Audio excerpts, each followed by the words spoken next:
Good afternoon, everyone, or good evening, I guess. I'm going to tilt this down just a little bit. Everybody hear me okay? Okay, I'm just really thrilled to be here with you tonight. It's a real honor as I feel so lucky to be at UWM and have the AGSL on campus. And it's wonderful to be here with another MAP Society and to be sharing some of this work with you. I'm going to be talking about an ongoing project with my colleague Derek Handley, who's not here today, but also we've just received a grant from the National Endowment for the Humanities with the American Geographic Society Library. That the information that I'll be presenting here, we're creating a digital collection and a platform that will live for the public so that we can share all of these maps and the data that we're collecting with the wider public. So it's really wonderful to be here. My colleague Derek is with me in spirit, even though he's not here. He studies English. He's an English professor, and he studies the rhetorics of Black resistance. And so he's really interested in language and wording, and he's really analyzes the words that appear in these racial covenants. And so I want to talk to you about our project, which is called the Mapping Racism and Resistance Project. And it's the first effort to comprehensively document all of the restrictive covenants which were filed in Milwaukee County between the years of 1910 and 1960. And so it's a big period of time. We're working with thousands of documents. I'm excited to share with you tonight the methodology that we're using to do this because it is a volunteer, community-driven project. And we don't, however, just want to document the work of the restrictive covenants themselves, although that's a huge part of it. But we also, in addition to this, have been really doing a lot of archival research throughout the city and the state to understand more about how Black Milwaukeeans and their allies were working to challenge racial covenants and other forms of housing discrimination in Milwaukee. So one of the things I'm not going to talk about here is how we're also, I have some rudimentary maps of our resistance, but we're working to develop some maps that are actually using kind of narrative cartography and other techniques to show places of resistance, sites of resistance, forms of resistance amongst Black Milwaukeeans. So that's just a brief overview of the project.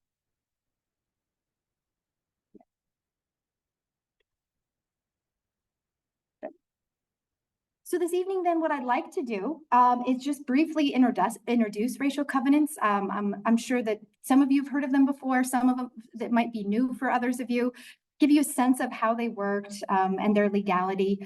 And then I want to talk to you a little bit, as I mentioned a moment ago, about how we're actually doing this. We have it's a crowdsourced collaborative mapping project. And so I'll spend a little bit of time talking about this. And then I'll show you some of the early maps that we have. We are about 65% of the way through this. So these are preliminary maps, but it'll give you a sense of what we know so far about restrictive covenants in Milwaukee. And I'll talk briefly about some of the ways, just some quick examples of how Black Milwaukeeans were challenging these. Now, I want to begin. Unfortunately, I have a very ugly map for you. This is not the kind of map that I should be starting out with so much, but I use this map as a way to kind of ground our conversation, our discussion about the city of Milwaukee and its placement within what has often been referred to as the iron ring of the suburbs. That's what socialist mayor Frank Zeidler referred to this dynamic as such, the iron ring. And this map, I think, really captures that ring, just the degree of concentration of white populations that surround the city of Milwaukee. And you can see the red there, that represents Black Milwaukeeans. And you can see the depth of concentration in what was known as the so-called inner core or the 6th ward. I'll show you some different examples of maps of that area. And to give you, yes, question. This map is based on 2010 census data. And so just to, this is, we have updated versions. There's the racial dot map. I think you probably might have seen those. They have, there's one for Chicago, lots of cities. And this one, I like it that it captures the other counties around Milwaukee, especially Washington and Ozaukee County in the North Shore, but also because I really want us to be thinking about those hard boundaries between Milwaukee County, right? And the way that we see the Black population really just kind of stop at the northern corner of Milwaukee right there. And I just mentioned this because this really kind of this is the map that helps us to begin thinking about why we're examining restrictive covenants when we know they've been illegal since 1968. Why do we want to know more about them? And so part of it is because we really want to understand the making of this map over decades and decades and the kinds of mechanisms that helped produce it. And so just briefly, you know, I mean, there's lots of debate about this, but Milwaukee is generally always in the top 5 of the most segregated cities. It's usually known as the most segregated city in terms of what's called a dissimilarity indice or dissimilarity index. So even though Milwaukee has a much smaller Black population than Chicago, and in general, just a smaller population, the degree of segregation is incredibly stark. So just within the past year, we're now number 2 in terms of racial segregation in the country. And another dynamic that's really illustrated here is that Milwaukee has the lowest rate of Black suburbanization of any metropolitan area in the country. So there are some really striking dynamics that kind of characterize the city of Milwaukee and the county itself. And that's really what started to draw us to this project. Oops, I went too far. My apologies. Yeah, what just happened? There we go. Okay, so just briefly, restrictive covenants are legally enforceable clauses limiting how owners and renters can use a property. And they're outlined in deeds, right? In property records and deeds themselves. So covenants and restrictions are extremely common. Any of us who have purchased a home, there's pages and pages of restrictions. And in the early part of the 20th century, a lot of these restrictions were focused on things like whether you could have stables, whether you could keep animals or livery, whether you could, and this is not surprising in Milwaukee, distill liquor or brew beer on your property. But nestled within these various restrictions are racially restrictive covenants. And so these are covenants that explicitly prohibited people who are not white from owning or occupying or leasing a property. And it's really important here to mention those other elements, not just owning a property. I think it's well known that these mechanisms prevented people from owning or purchasing property, but they also prevented people from even leasing property. So people couldn't rent. So that's really important to highlight because this means that there's very, very, very limited housing stock for Black Milwaukeeans as they were moving with the Great Migration northward. And so it's a really profound impact here. And I did have my warning. I just mentioning this, I always like to give people a heads up that the language, of course, it's in the words of the early part of the 20th century. We see this is the time of Jim Crow when racial segregation was the law of the land. These were taken for granted terms that were entered into these property records, yet they're quite surprising to us in this day and age to see that. So I try to give people a preview to that, especially because it can be really upsetting to see these repeatedly over time. I keep doing this twice. My apologies. Don't strain your eyes trying to read this. These are all examples of different restrictive covenants that have come from, and this is what the property records themselves look like. So I'm giving you a sense of, kind of the documents that we're looking at. It's worth noting that cities are kind of distinct and states. They have different kind of frameworks for their records. This all contain the same information, but there's, as a geographer, I always like to say there's variation in how those records look. So these are all property records, and they're all examples of restrictive covenants. And oftentimes we would see that restrictive covenants were framed in terms of preserving property value. And they began appearing in deeds with greater frequency following a 1917 Supreme Court ruling, which essentially declared that cities could not zone certain areas of the city for Black people only. So there was, Milwaukee never had a Black belt, but I'll talk about that in just a moment. But in places like Richmond, Virginia, even St. Louis, cities actually created zoning that said that these are the only places where Black people can live. So that was declared unconstitutional in 1917. And after that, we saw a flourishing of restrictive covenants throughout the United States.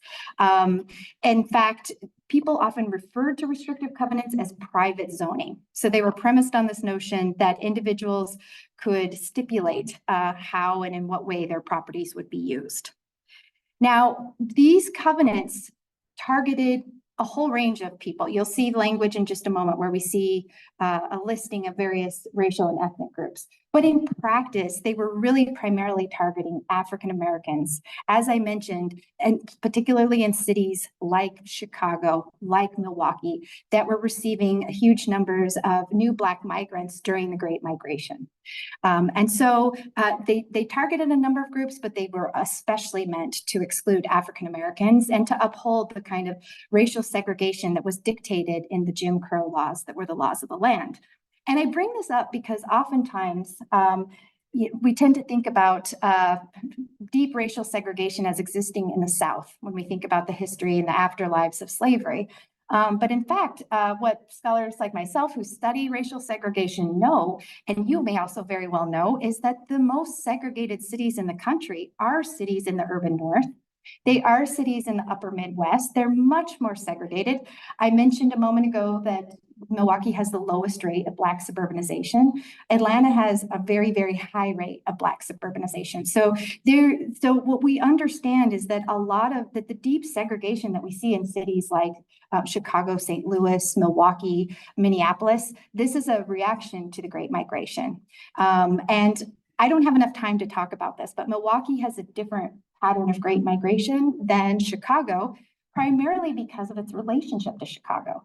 So many people were absorbed into Chicago as they were moving northward and didn't continue on to Milwaukee until later. And also it was because of the virulent resistance by the unions to the arrival of Black laborers. And so Milwaukee's Great Migration is later than we see in Chicago. So racial covenants became commonplace. They were used throughout the nation for segregationist purposes. By 1928, over half of the homes owned by white people in the United States, they contained racial covenants. So we're talking about massive numbers here. So just as the migration was underway, developers and the real estate industry, the burgeoning real estate industry, it was really becoming professionalized in the late teens and the early 20s. They advanced the idea that residential property values were tied to racial homogeneity. So the fact that having neighborhoods that were distinctly white and that were not mixed. Anytime there was a presence of people who were not white in a particular neighborhood, that would lead to a decline in property values. And this was the idea that was really put forth. Of course, I have a redlining map here, which some of you might be quite familiar with. This is Milwaukee's redlining map and from 1938. But I really want to highlight that Milwaukee, but when this was produced in 1938, racially restrictive covenants had been in operation for almost 20 years. And in fact, so a lot of people talk about redlining and segregation, but restrictive covenants had been doing their job for quite a while before the redlining maps emerged. And in fact, if we compare the documents from the redlining map to restrictive covenants, we see that they're actually, the highly rated areas are areas where there are restrictive covenants. You see, I've actually got a laser pointer. See this little guy right down here, this blue? Blue is the most highly rated neighborhoods. It's just a weird shape right here. I don't know if you can see that.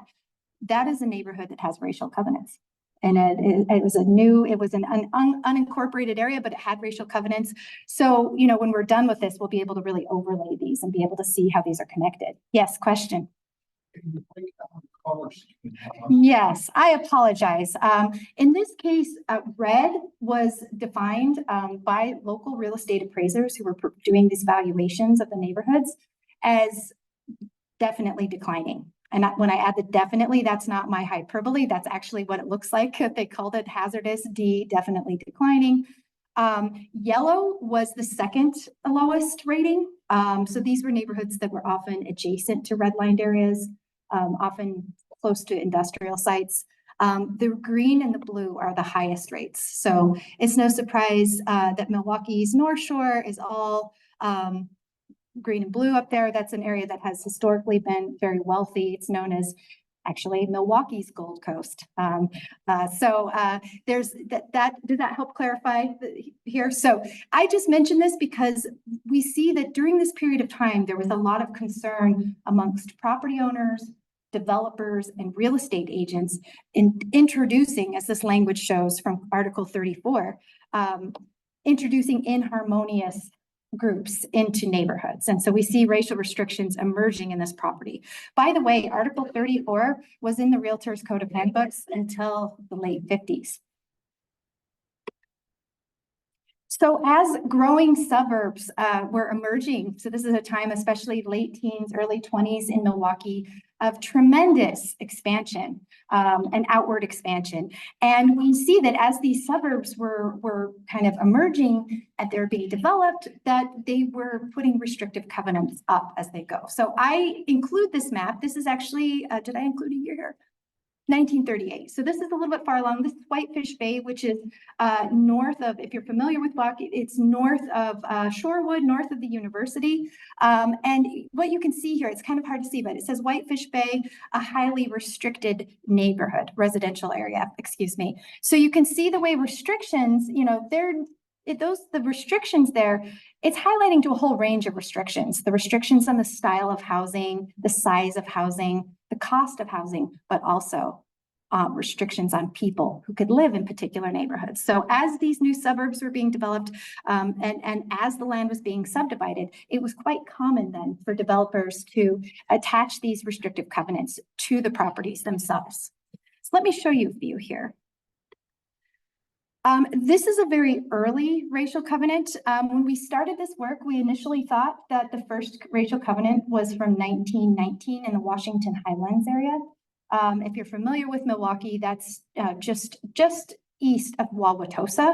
And if you're an urbanist, it's it was inspired by the Gardens Home communities. It's got rolling landscape and it's a really beautiful area, but it was highly restricted. But now we know that there's actually much earlier examples of racial covenants. So this is one that's actually from 1915. We have our earliest one from 1912 so far, but there still could be earlier ones. I realize this is hard to read, so excuse the language here, but this says, first, this land shall never be conveyed to a colored person or an alien. So we include that one because it's rather interesting that includes the notion of citizenship. I'll show you another example of this in just a moment. Of course, like Chicago, Milwaukee was the city of immigrants. In fact, in 1924, Milwaukee's population had a greater share of immigrants to the total population of any city in the United States, even Chicago, which I always find amazing, even New York City. So you can see there's a great deal of anxiety about immigrants, and that you see some examples in Milwaukee where they're actually excluding people who were not US citizens or who were aliens. Our colleagues who have done similar work like this in Minneapolis, they haven't found any of this language. And so I'd be interested to hear for the folks that are doing this work with Chicago Covenants, if they've found any language about citizenship status. I've pulled a couple of these out because they're more easily read than when I have the actual record here. And my purpose in pulling these examples out is a couple of things here. First, you can see the variety in the language that's being used. So these were standardized in a lot of ways, but nonetheless, there are some that are very unique and unusual. I share them with you also so that you can see that they were across the city of Milwaukee. So racial covenants existed in every suburb of Milwaukee, as well as within the city itself. So there's wide ranging. We absolutely do see a spatial patterning, which you'll see in the maps in just a moment, but they're spread across the county itself. The other thing I wanted you to know is the terms. So you see different years. Oftentimes, racial covenants were meant to be in operation for a generation. So they'd be 25 or 30 years. So that was the idea that, you know, keep this neighborhood white for as long as possible. So a full generation was really usually understood to be the case. We have some examples of racial covenants that were set to never expire. We found one actually last year that was set to expire in 2022. And then some of them, like these examples here, they're more in the kind of 20-year period. The final point is this last example from Shorewood. And what we see here is an interesting use of the term Ethiopian. We see that in a fair number of racial covenants, that all Black people would be referred to as having Ethiopian descent, which is kind of mind-boggling when we think about, the continent of Africa. We think of the history of, people who had no connection to Ethiopian were called Ethiopian. So you see this kind of language, and this is a reminder for all of us that the terminology that's used here reflects the racial thinking of the time, right? They've used different kinds of racial language, different groups were racialized as white, different people were excluded and not considered to be white. But the second part of this is what's really remarkable. So the second part that essentially says, no people of color can live here unless they're employed by the owner or the occupant of the property. And that is a very, very common clause to see, especially in more wealthy areas of the city. The inclusion of this information about allowing domestic servants or workers on the property is there. Many times people assume that you would see the racial covenants in the wealthiest parts of a community. But in fact, we see that they are often in working class neighborhoods. And the reason for this is they're everywhere, but they are especially in the working class neighborhoods. This is because, the cost of housing alone, if you have a very, very large home that's very expensive, that served as a financial barrier to many people who were considered undesirable, and I use that in quotes there. But in areas where the housing was more affordable, more accessible, that is where you see a lot of covenants being applied. Don't strain your eyes here. This is an example from South Milwaukee, and I will just read it to you so that you can see. This one says that no one other than the white race or who are American citizens can purchase this property.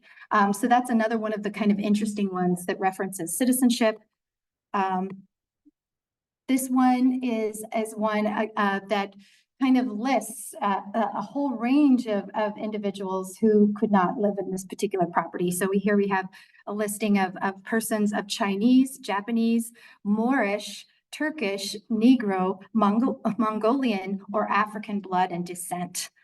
At times, we've seen that Jewish people have been referenced as Moorish or as in the Turkish category. There's a lot of confusion about these racial categories, right? So Jewish people were often not racialized as white.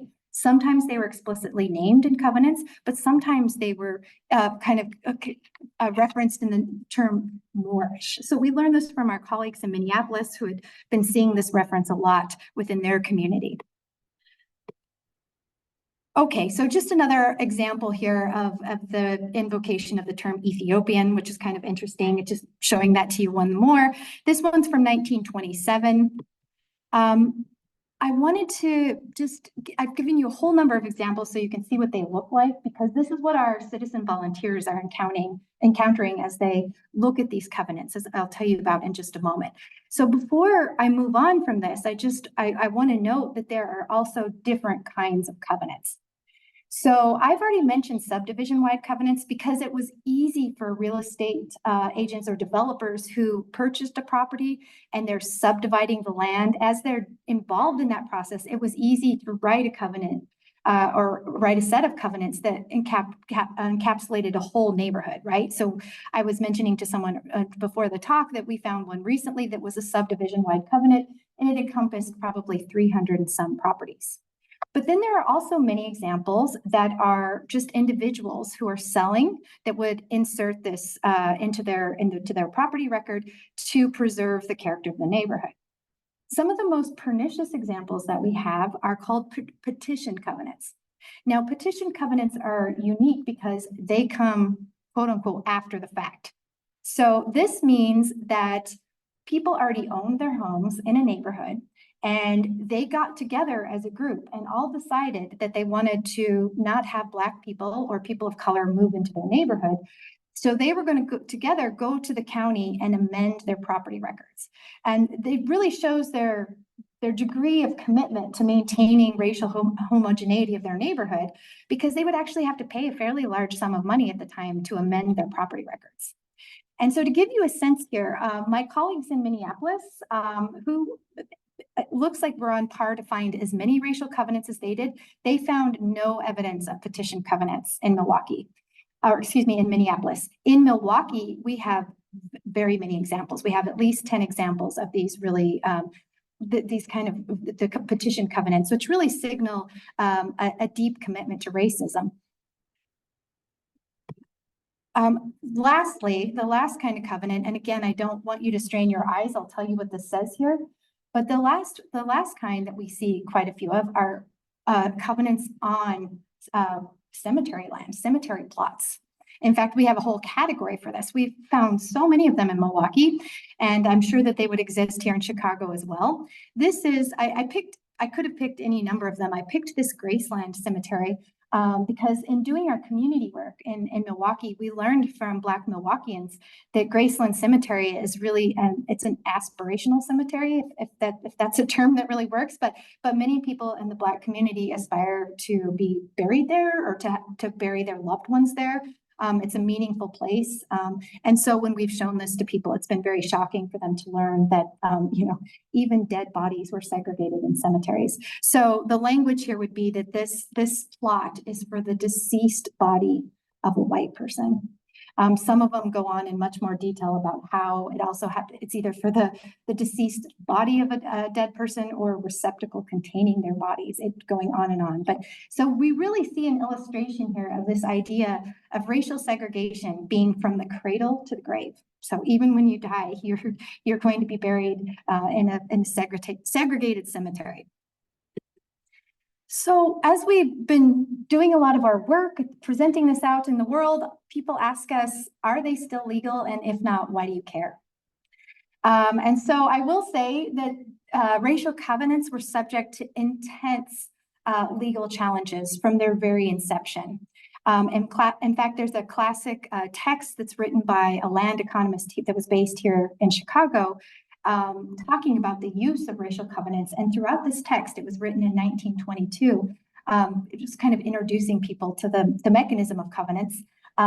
It was very clear that they knew that these were going to face legal scrutiny, legal challenge, and indeed they did. So the NAACP, the national chapters of the NAACP, made this a cornerstone of their organizing in the early part of the 20th century, and they brought lawsuits every decade of the early part of the 20th century. So in the 10s, 20s, 30s, 40s, every decade there were new lawsuits that were challenging the use of restrictive covenants, essentially saying that they're in violation of the 14th Amendment of the equal right to pursuit of land, liberty, and happiness, right? So that these were exclusionary. But it wasn't until 1948, with the landmark case of Shelley versus Kramer, when the Supreme Court basically said, okay, you can discriminate, you can include these in your property records, but no longer can the courts and the state enforce them. So essentially, they said you can have them, but they're not enforceable. Now, the thing about this is you might think we'd see a decline in them after 1948, but in fact, we don't. We see that there are still racial covenants being implemented well after that date, which really shows that their power wasn't just their legality, it was the symbolic power. It was what they represented. To date, the latest racial covenant we found is from 1962. We have other examples. That one is in Fox Point, if you're familiar with the area. We've seen also a very late one from 1958 in Greenfield. That's kind of the southwest side of the city. So they were finally made illegal, completely excluded from being in property records by the Fair Housing Act in 1968. So in that 20-year period, we continue to see the racial covenants being applied. Now, why are we doing this if they're illegal? Well, one of the things is that we're trying to understand the mechanisms, as I started this presentation with, that really have given rise to these deep patterns of racial segregation, and not just in Milwaukee, but throughout the country. We want to understand what are the implications of these racial covenants, how do they impact property values, how do they impact the racial wealth gap. We know in the United States, housing is a primary means through which regular working class folks accrue equity and wealth. And, if we think of all of the people that were denied access to the most well-resourced neighborhoods in a city, we can think of the long-term trajectory of this. So they're buried in property records. They're in these property records. And what we're trying to do is produce a comprehensive analysis to know what was their patterning? When were they first introduced? What were the key decades that they existed? And of course, our end goal, once we have this data set, is to say, okay, how do we understand their implications in the present? Okay, I want to shift to talk to you about how we are doing this.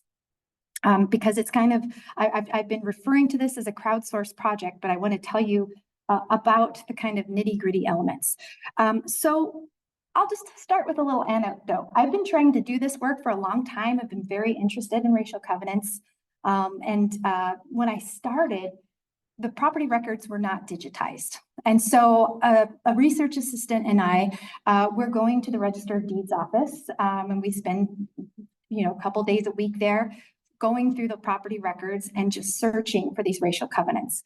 It was interesting, but very, very tedious. And in the course of a year, we were able to find 54 racial covenants. And we thought that was pretty amazing that had been documented. And then I saw some of my colleagues who were presenting their work on this from Minneapolis, and they were using digitized records. And they were able to document over 20,000 racial covenants. So I really figured out quickly after I saw that my technique was not the most, it wasn't doing the work that we needed it to do. It was going to take me for the rest of my life. And even then I still wouldn't have all those. And so I gently approached the Register of Deeds office and I said, have you ever thought of digitizing your records? They actually ultimately did digitize their records. And it wasn't just for us. We were one of other people that had asked, but this is as we know, the writing is on the wall in many cities that we need to preserve these records. We can't keep all these documents and we need to have, so digitization has been happening. And because they digitized their records, we were able to know that we could do it this way. But this, as you can imagine, that took many years. So this is a very, very long project to get off the ground. So once the documents were digitized, and you can imagine there was lots of discussion between lawyers, between all the, lots of memorandums of understanding on how we're using this data, we were able to acquire all of the property records from 1910 to 1960, as I mentioned. So to give you a sense, that was over 3 million records. And these were all unindexed. So it's a wild ride in terms of the documents that you get there. Some of them are property records, some of them are wills, some of them are draft cards, some of them are court proceedings. So we obviously knew we couldn't look through all of these documents. And so this is where we turn to computers to assist us. We jokingly call the computer, the way we've set up this program to run, as the deed machine. So we took all of those images, so they were given to us as images, we converted them to text, and we ran them through a program called Python scripts, which essentially we told the computer to look for certain words. We had a long exhaustive list. We had, of course, white, Caucasian. We used the term colored and Negro because we knew they were common. We included the whole range of ethnic groups that we thought that very similar to what we would see in Chicago, Polish. We were especially looking for Polish folks because we wondered if they experienced discrimination. They were certainly seen as undesirable immigrants. We looked, for the term Jewish. The list is actually extensive. So the computer searched for these terms and then kind of what we call flagged these documents. So that culled our number of about 3 million records down to just a little over 25,000. So still a huge volume, but much better than the millions. And so from there then, we couldn't just rely on those 25,000 because computers are brilliant, but they aren't as able to contextualize words as humans are. So for example, the term white could often be flagged, and when the city of Whitefish Bay or the village of Whitefish Bay, it would flag that. Or for example, we've seen different instances where the term colored is in a document, but they're referring to the color of the shingles or the roof. And so there are instances where those terms appear, but there aren't actual racial covenants. So we took those documents and we loaded them up into a crowdsourcing platform called Zooniverse. Now, Zooniverse was created by physicists at the University of Minnesota who were interested in studying the night sky and enlisting citizens to participate so people could register. And my colleague said, let's use this for this project as well. So Zooniverse, these documents are loaded up onto Zooniverse, and then we've worked with the community members. We've gone out throughout the county, talking to various groups and teaching them how to read these documents. And not only identify the racial covenant, which can be kind of difficult because you see how small that script is, but also they enter in geospatial data. So this is where the mapping element comes in. So volunteers would enter in for us then the lot, the block, and the subdivision name. So we don't just have one volunteer look at these documents. We call them retired when they're done. We have to have 5 people look at them. This is for accuracy, right? We want the language exactly as it says in the document. We don't want, one time we had an example of a volunteer who was sanitizing the language, which I understand. We understood the impulse, right? It's horribly offensive language, but we want the record just as it appears in there. So if we were to just rely on that, it wouldn't have been an accurate listing of the covenant. So we have 5 people do this. So then if you think about this, if we have roughly 20,000 documents, we have to have 5 people's eyes on them. We're talking about these documents needing to be viewed 100,000 times. So this is an enormous volunteer effort that's happened. So as volunteers then are transcribing the covenant, they enter in that geospatial data, then we take that information and we're mapping it. So there's a range of methods that are being used to do this work. I'll mention also, I have a colleague, Liddell Windling, who's heading up the Chicago Covenants Project. Actually, I think they're doing work here out of Newberry. And so I met at least one volunteer on that project. The property records in Chicago are only digitized up to 1980. So they're having to do it all by hand in Chicago. They're doing, as I mentioned at the beginning, they're doing that record of looking through the deeds. But what they do is when they find a certain number in a neighborhood, when they reach a threshold, they would say, this is a covenanted neighborhood. In our case, we are going all the way down to the parcel level. So it's a very, very fine-grained analysis. And so we're currently in this process. We're in this last process where we are enlisting volunteers. This is what the Zooniverse platform would look like. And it would be an interface where you have a task on the side, which essentially says, is this handwritten or is it typed? We start you easy. That's pretty easy to say it's typed. I will note we have 250,000 handwritten documents that we haven't yet utilized. When we started this work, our computers couldn't read cursive. They can now. So we'll be handling those handwritten ones earlier or after we complete this set. So then, you would follow the prompts here. Here's the next one. Is there a racial covenant? Here's the geospatial, is it on one or more lots? Is it a lengthy property description? Sometimes you just see, the southwest corner and it'll just be a long description. In that case, that makes it a little trickier for us. And you can imagine, all of you, how much the boundaries and borders have changed between the city, the street names have changed. So there's a lot of work that's done on the back end to be able to map these. That's a kind of because of the shifting boundaries, because of things that have changed. And in fact, I'll show you in a minute, there's some examples of racial covenants that are now under the freeway. So some of the, there's been a lot of things that have happened in the 100 years since some of these restrictive covenants were implemented.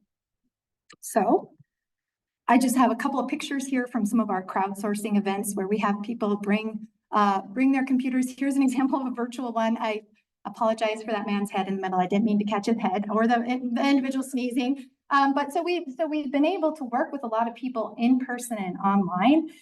It was really great, especially in 2022, the early part of the year, where people were still not going in public places quite as much. So this was a way that people could really get involved even in the kind of COVID days. Why are we doing this crowdsourcing technique? A lot of times, and I just want to be mindful of my time here, a lot of times we are asked, okay, you could just use AI to just solve this. You could just run all these through AI and be done with it. And that is 100% true. We could do that.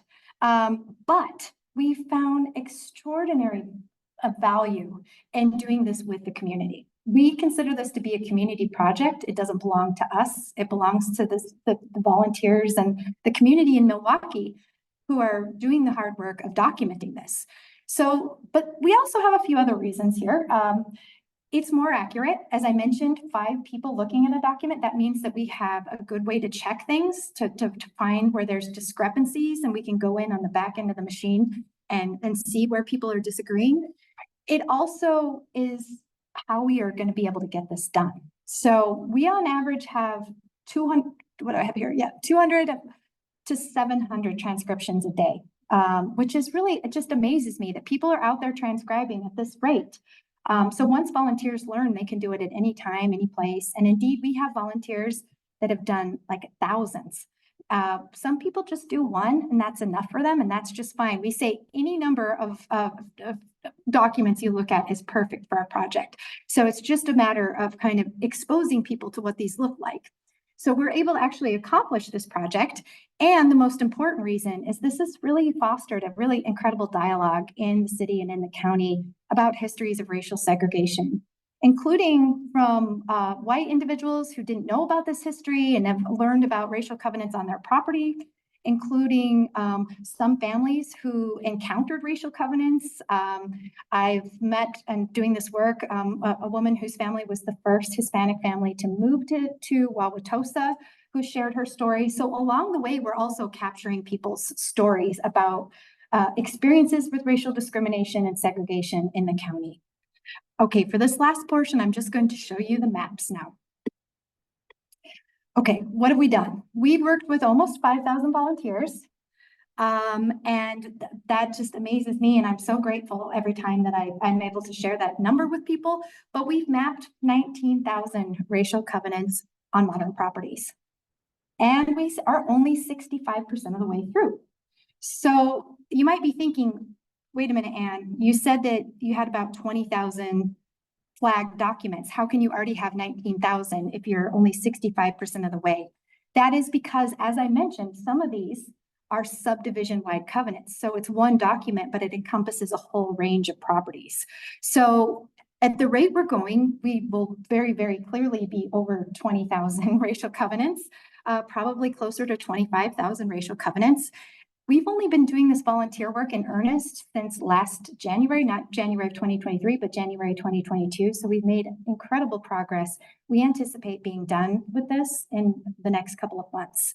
So we will have, I'll have to come back someday to show you the complete maps when we're done, but let me show you what we've had. Now this looks a little underwhelming. Sometimes people are like, you've just been talking this up. This is 19,000 racial covenants. Yes, it is. So it's a lot of work has gone into this. One thing I would just like to point out to you all, this is the whole city of Milwaukee. And just to, let's see, I'm sorry, I was trying, just, the university is right about here, for those of you that might be familiar, or you go up to the AGSL. And in 1927, the urban boundary of Milwaukee was right about here. So what you see is that especially in this part of the kind of area, this unincorporated area on the northwest side of the city is just covered in racial covenants. This is interesting to us because if you were to look at a contemporary racial map of Milwaukee, you would see that these areas are predominantly Black neighborhoods today. And so I'm assuming it's a similar trend in Chicago. It's not been the case in other cities, but in Milwaukee, we understand this because of white flight. So as the Black population grew, many white people moved further out into other suburbs, and Black people moved northward in that trajectory I showed you at the beginning, really stopping right at the boundary. What has been surprising to us is that we see fewer of them on the south side than we would have expected. And for those of you who don't know Milwaukee, Milwaukee's South Side is very well known for being extremely white. There is a Latino population in that area, but the kind of heart of the Polish community is kind of right here in this area of the city. And during the famous open housing marches that took place in Milwaukee but in 1967 and 1968, they actually called this line in the city the Mason-Dixon line. So we expected to see many more down here, and we haven't seen a lot of them. And we've been trying to kind of puzzle this out. And I think, one of our hypotheses right now, this will take a lot of research, but is that, it was very accepted and that there was a threat of violence in these neighborhoods, that these were places that didn't need covenants because the character of the neighborhood was well known and the consequences of moving into those neighborhoods was well known. Let's zoom in just a little bit. And this again is the kind of North Shore area. 65% of the way through, you can see, in these spots where you see, there's a whole area, but there's some white holes in there. We can expect that those will fill in. It's unlikely that this whole area would be, covenanted, but there would be one property. It could happen, but we will assume that those will fill in. One thing I wanted to call attention to is this little spot right here. You can see that there's a white area surrounded by green, by racial covenants. That was actually a place where Black people tried to purchase housing. That was in the tax arrears. The city purchased the property once the savings and loan had liquidated. And so some Black Milwaukeeans were able to actually buy the property from the city. But when the white neighbors found out, they encircled the whole area in restrictive covenants right there. So that's kind of an interesting one to call attention to. Here's again that area that's very clearly outlining. This is on the kind of up against the northern border of Milwaukee in 1927. So you can see how it's really defining the boundaries right there. And the south side here. I have many examples of, and really what we're building out is how Black Milwaukeeans were challenging these, how there weren't legal challenges in Milwaukee, but there were definitely efforts to circumvent or overcome the racial covenants. As I just mentioned, buying properties that were in tax arrears, overtly breaking racial covenants, the creation of savings and loans that would lend to Black people, because most Black people, even if they had the money, they couldn't find banks that were lending to them. So we've been tracking all of those dynamics as well. But at this point, I'd like to stop and open it up for questions or dialogue or any concerns that you might have. Yes.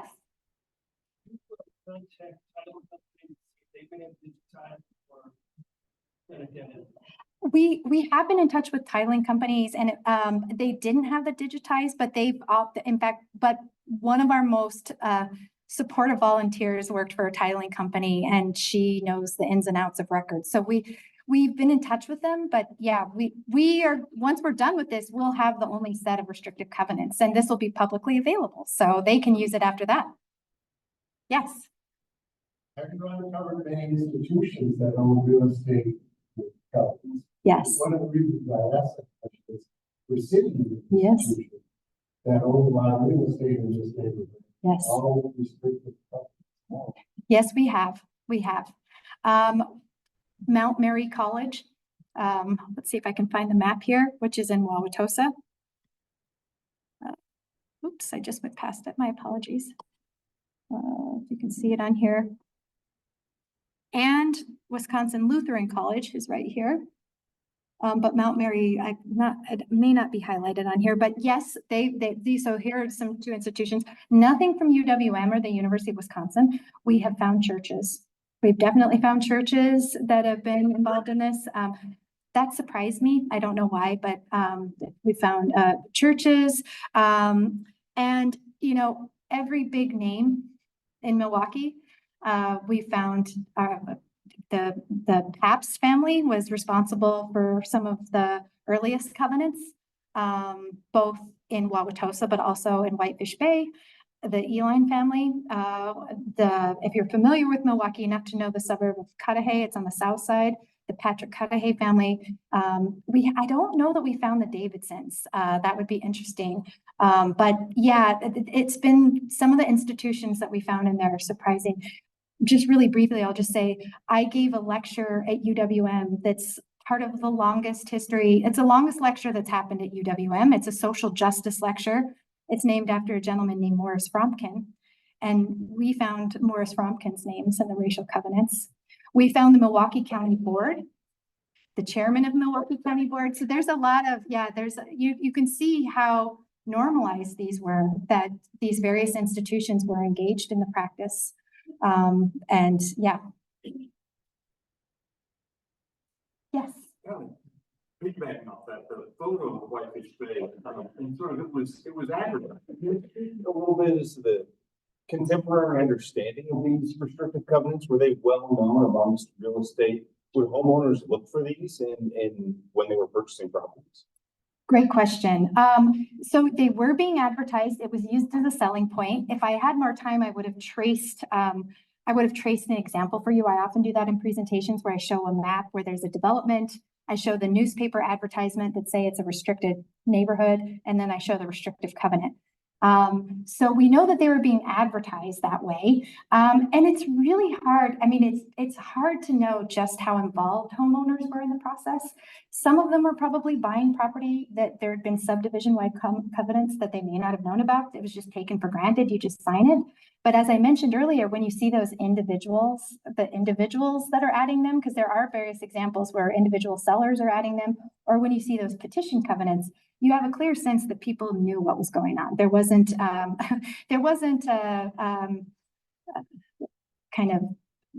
just one institution or another. It was all a multi-sided project that involved a whole range of interested parties. Sorry, this is the end of the day. See if I can get my words out. And this is one of the questions that I would love to talk to somebody about is, how did you understand these? If you purchased a home that had a covenant, were you aware of it?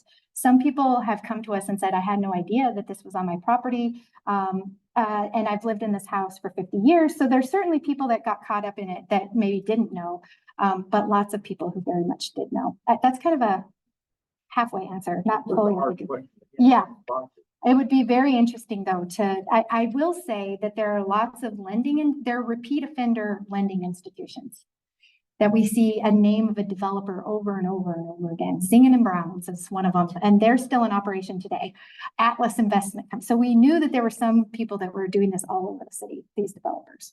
Yes.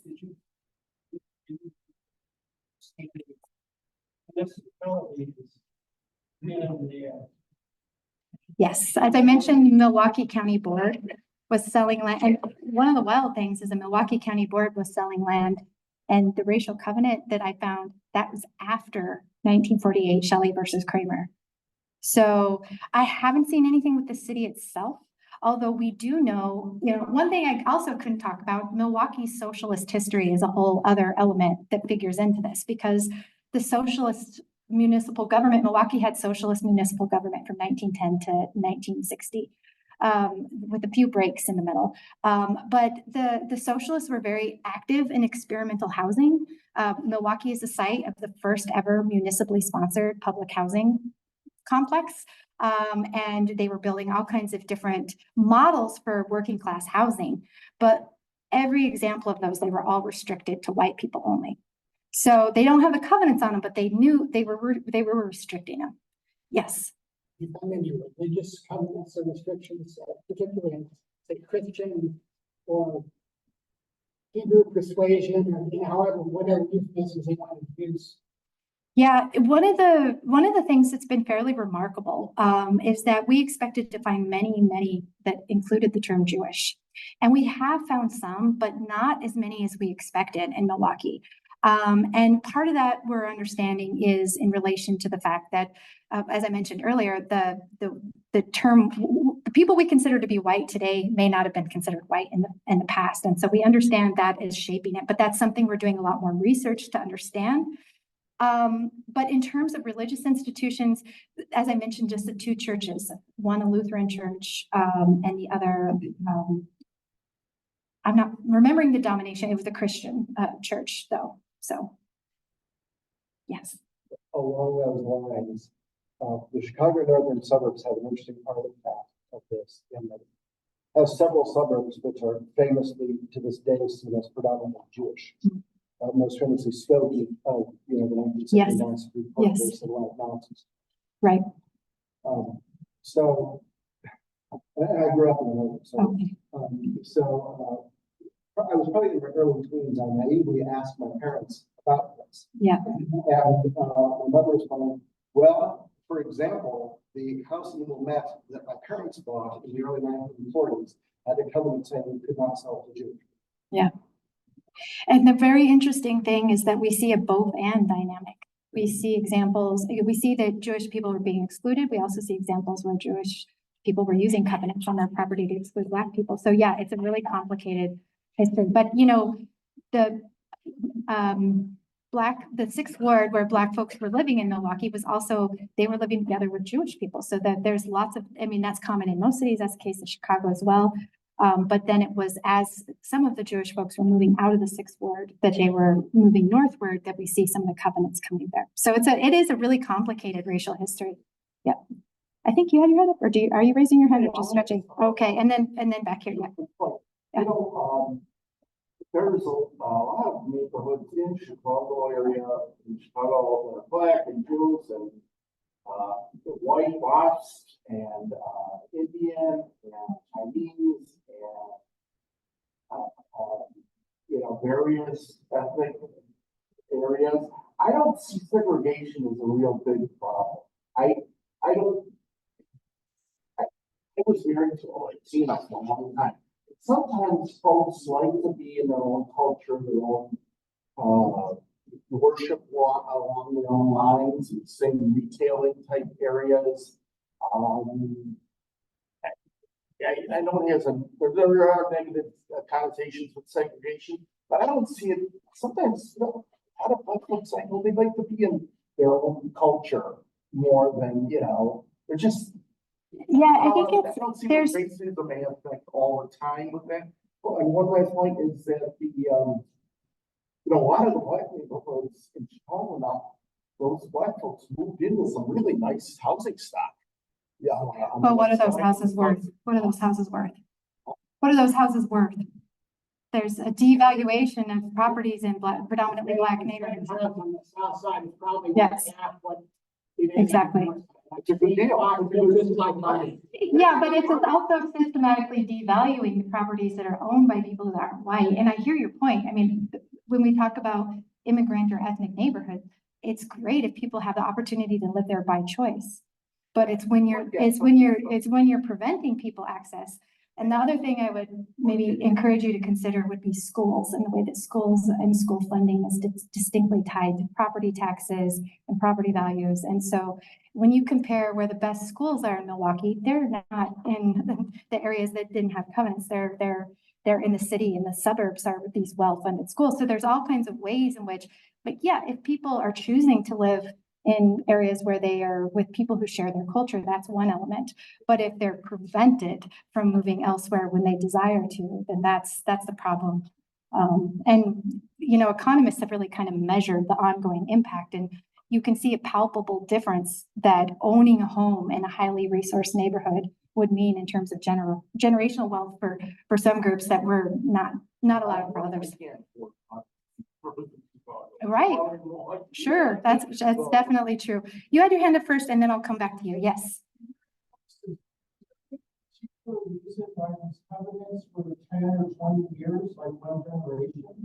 Mainly the idea was you establish so especially in the neighborhoods that are newly being developed, you establish them and maintain that they're white for a generation so that they don't shift, so to speak.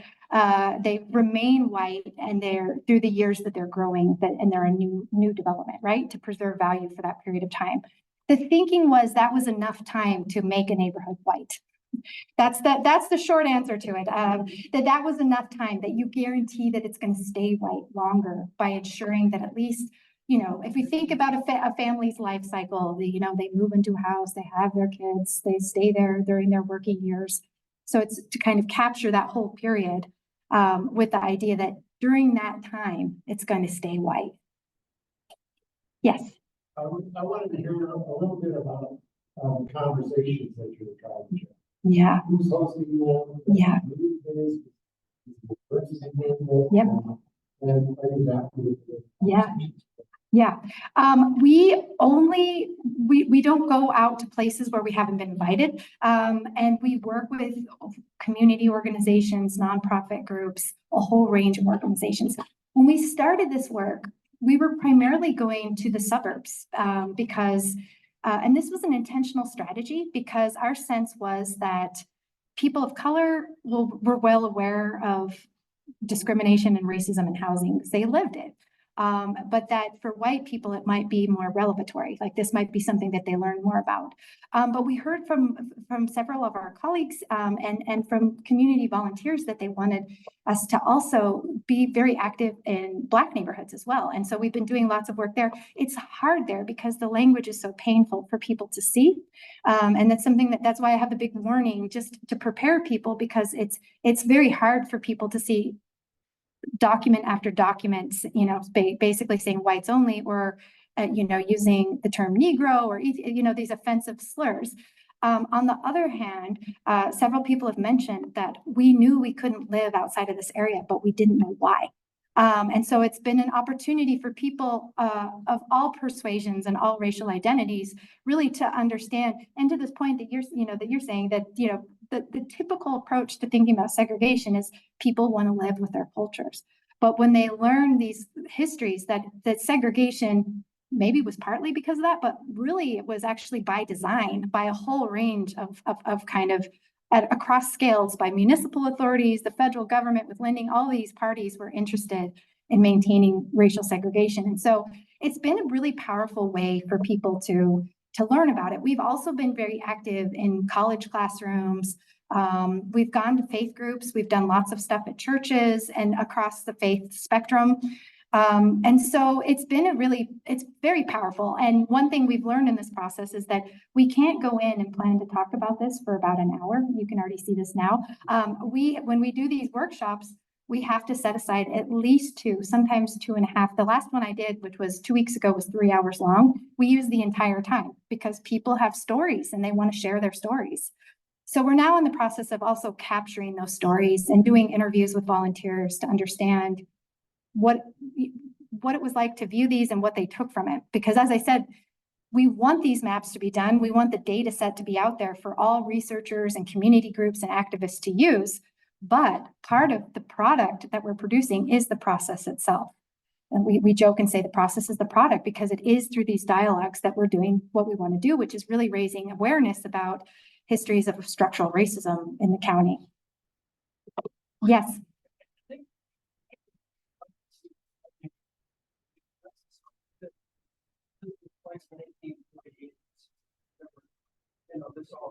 These, we're mostly in the 20s in Milwaukee, by the way. Yeah.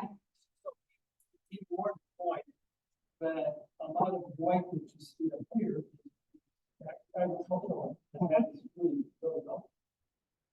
So maybe misleading to think that these places are True, but